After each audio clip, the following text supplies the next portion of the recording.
কালকে রাতে একটা ভিডিও দেখে খবর দেখে রীতিমতো আতঙ্কিত হয়েছি। আপনার যারা ভিডিও দেখেছেন এবং সেই অস্ত্রগুলো কাছ থেকে দেখেছেন নিশ্চয়ই চমকে ওঠার মতো। এই যে তরুণদের হাতে আমরা দেখছি যে চাপাতি বা বটি বলি, দাও বলি, সেগুলো মানে এত সহজলভ্য হলো কিভাবে? এগুলি তো চট করে এমন না যে যে কোনো দোকানে কিনতে পাওয়া যায়। এগুলো বানানোর জন্য বিশেষ দোকান আছে এবং এগুলো এত পরিমাণ এখন উৎপাদন বেড়ে গেছে যে যা আতঙ্কজনক, এবং আইন শৃঙ্খলা পরিস্থিতির যে অবনতি হয়েছে, বহু তরুণ যুবকদের হাতে হাতে যে এই সমস্তগুলো ব্যবহৃত হচ্ছে এবং সেটি বলার অপেক্ষা রাখে না। এবং এই ধরনের চাপাতি বা দা বটি এর আঘাতে কিন্তু প্রচুর হতাহত হচ্ছে, নিহত তো হচ্ছেই, স্থায়ীভাবে পঙ্গু হচ্ছে, কারোর হাত চলে যাচ্ছে, কারোর পাও চলে যাচ্ছে। মানে এমন একটি ভয়ঙ্কর একটি পরিস্থিতি।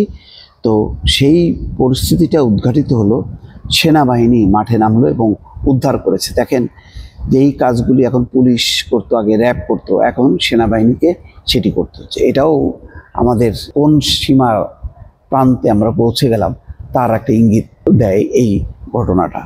যে রাজধানীর নিউ মার্কেট এলাকার কয়েকটি দোকান এবং গোদামে শনিবার অভিযান চালিয়ে প্রায় 1100টি তার মানে 1100টি ধারালো অস্ত্র উদ্ধার করেছে সেনাবাহিনী।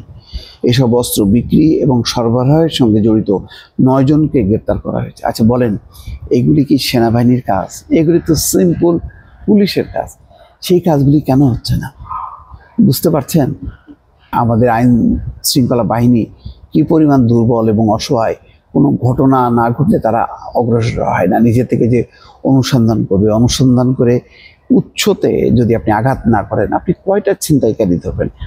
শত শত তরুণের হাতে, যুবকের হাতে এই সমস্ত চাপাতি চলে গেছে, আপনি কয়জনকে ধরবেন? আপনাকে উচ্চতে যে আঘাত করতে হবে, সেই উচ্চতে আঘাতের কাজটি করেছে বাংলাদেশ সেনাবাহিনী।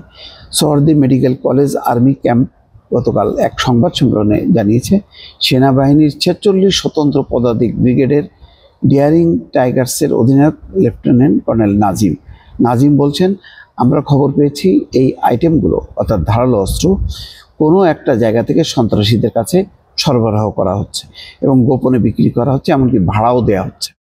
কিছু কিছু সময় ফ্রি ডেলিভারি দেওয়া হয়, হোম ডেলিভারি দেওয়া হচ্ছে। ভয়ঙ্কর চিন্তা করার বিষয় যে আপনি হোম ডেলিভারিতে নিচ্ছেন এই সমস্ত অস্ত্র। বিভিন্ন মিডিয়ার মাধ্যমে জানতে পেরেছি ঢাকার কোনো একটি জায়গা থেকে এই আইটেমগুলো সন্ত্রাসীদের হাতে দেওয়া হচ্ছে।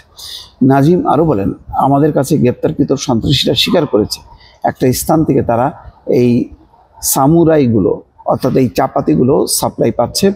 এরপর আমরা আমাদের গোয়েন্দা কার্যক্রম শুরু করি। কয়েকদিন ধরে আমাদের গোয়েন্দারা বিভিন্ন জায়গায় গিয়ে খোঁজ নেয় এবং নিশ্চিত হয় যে কোন কোন স্থানগুলোতে এই ধারালো অস্ত্র পাওয়া যাচ্ছে।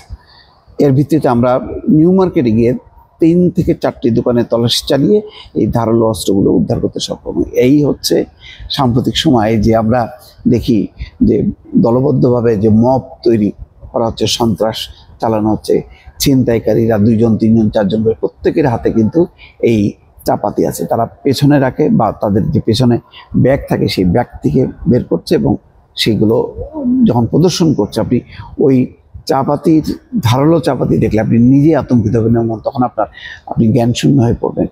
এইভাবেই চলছে রাজধানী ঢাকা সহ সারা দেশে একেবারে রীতিমতো জুলুম এবং প্রকাশ্য ছিনতাই। রাতের এখন আগে ধারণা করা হতো সব অপরাধগুলো বোধহয় রাতে সংঘটিত হয় না দর্শক, এখন দিনের বেলায় সংঘটিত হচ্ছে। কারণ ওই রকম চাপাতি দেখলে আপনার মানে বুকের রক্ত হিম হয়ে যাবে, আপনি কোনোভাবেই প্রতিরোধ করা তো দূরের কথা, চিৎকার করারও সাহস পাবেন না। এই অভিযানগুলো সেনাবাহিনীকে করতে হলো, এটা খুব লজ্জাজনক।